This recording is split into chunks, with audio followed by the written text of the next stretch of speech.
Welcome back to my reviews of the Beast Wars ongoing comic book series. We are now on to the 10th issue of this series, Maximals Strike Back, Part 1. This issue begins with Optimus stating how he should have been more proactive in their fight against the Predacons. Rattrap is reluctant to fight, but Dinobot explains the need to defeat Megatron and retrieve the Golden Disc. I suppose you should know. It began with an energon collector mining an asteroid. The collector found a crashed probe on an asteroid in the Upsilonus belt. And in the probe's wreckage, he found the disc. He recognized its worth and brought it to the Science Ministry on Cybertron. They took an immediate interest in the disc, as they would any artifact from an ancient civilization. They soon discovered it was so much more than that. It was a mystery. The disc was saturated with the energy that makes up unspace. It had traveled through time, and more than once. Beneath the easily accessible data of the world that launched it were files that were heavily encoded. They managed to decode one of the files, and it was significant. They should have shared the news with all of Cybertron. They decided to downplay the discovery instead. One of the scientists disagreed with that decision, but the Ministry would not reverse it. So he took matters into his own hands. The encoding seems to be based on Cybertronian data principles, but it's difficult to crack. Like nothing I've ever seen before. We only managed our particle decoding, but the data on the disk could be revolutionary. The people need to know. Can you help me get the disc out of the ministry? Can you help me bring this to the people? Can I help? Oh, yes. Tell me more.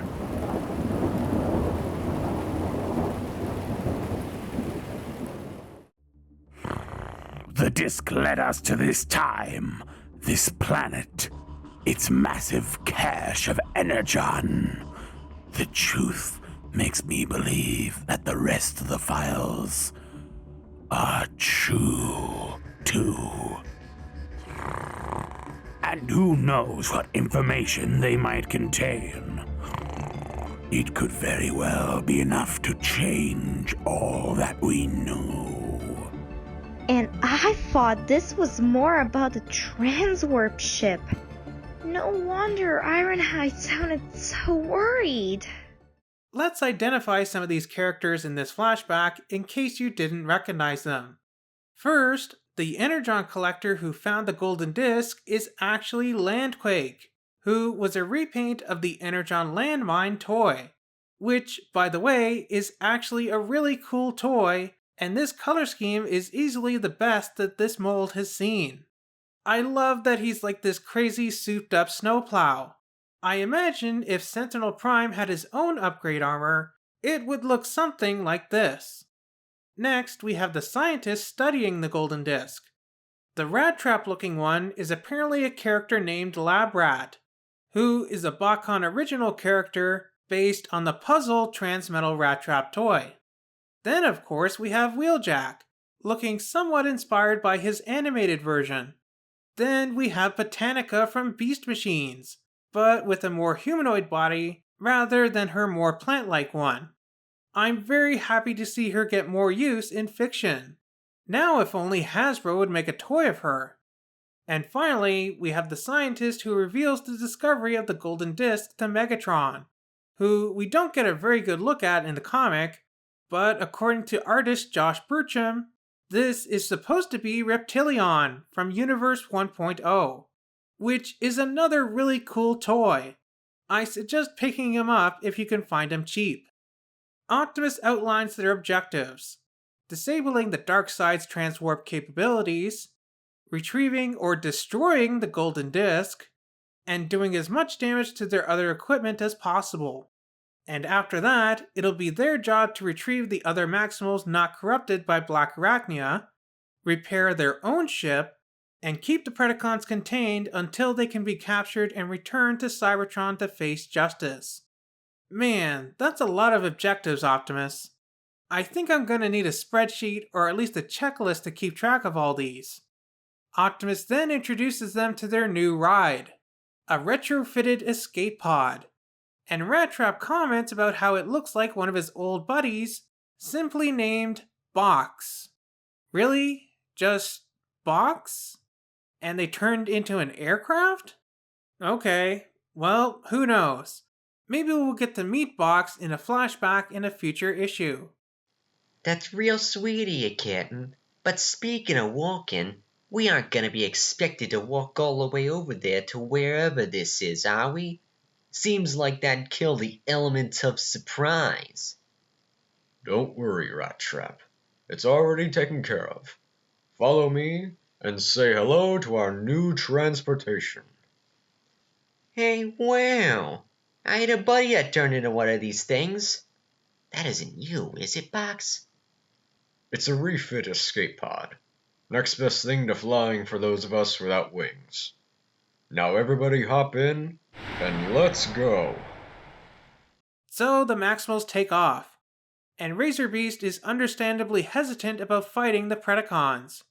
After all, the only one that he knows is his friend, cute little Skold, who saved his life. So he obviously has reservations about attacking her and her group, from what he's experienced so far. Optimus goes over his plan of attack, sending the smallest Maximals, Nyx and Rattrap, in to destroy the transwarp drive and retrieve the golden disc respectively.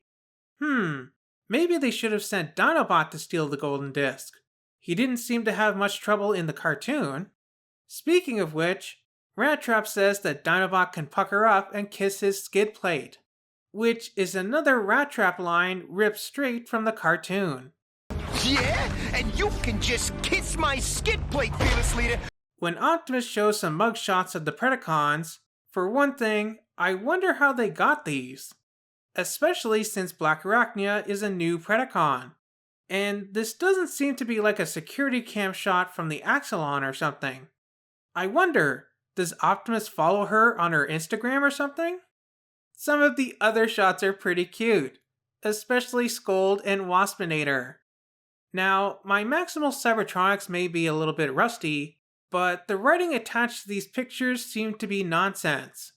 Some characters are backwards, some are upside down, some are sideways, and some are completely made up. So I'm unable to determine what they actually say. Obviously, they're just supposed to represent the names of the Predacons that they're attached to. We can see that Megatron is 8 characters long, Pterosaur is 10 characters long, Blackarachnia is 13 characters long, Skold is 5 characters, etc.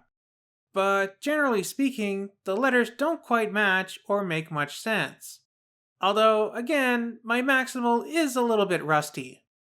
Optimus says that he wants to use Razor Beast to keep Skold occupied, saying that she's one of their strongest fighters.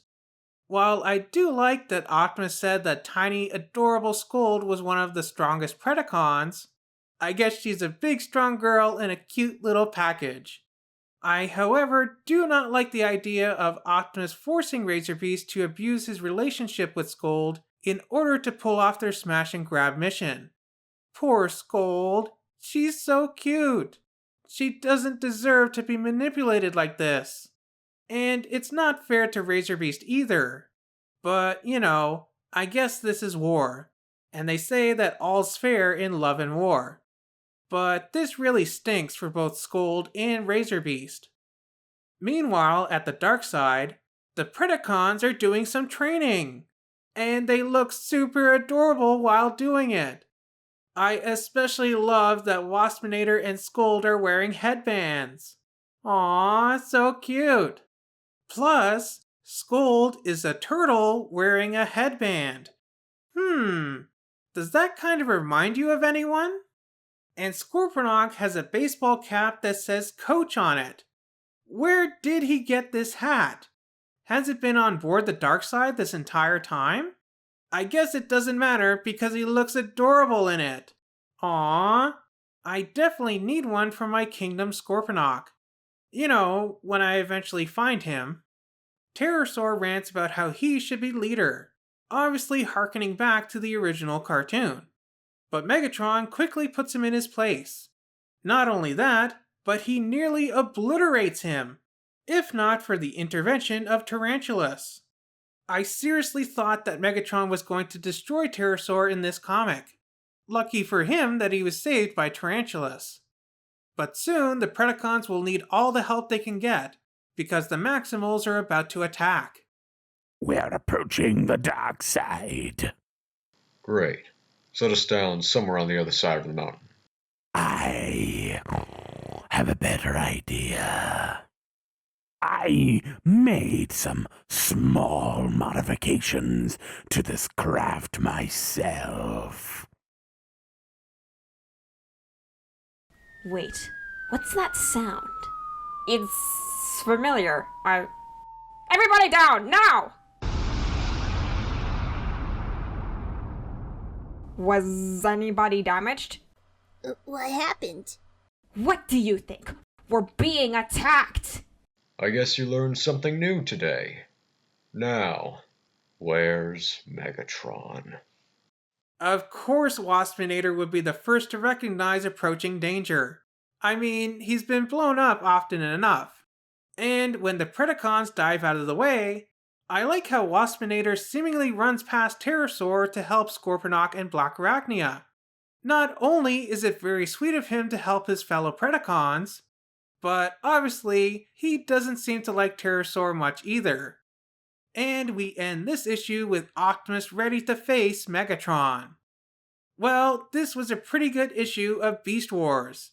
I like that we got a little more backstory on the Golden Disc and how Megatron learned about it. It's weird seeing the Maximals be more proactive. Generally speaking, in the cartoon, they were almost always reactionary. At most, they were usually scouting the area when the Predacons got up to something.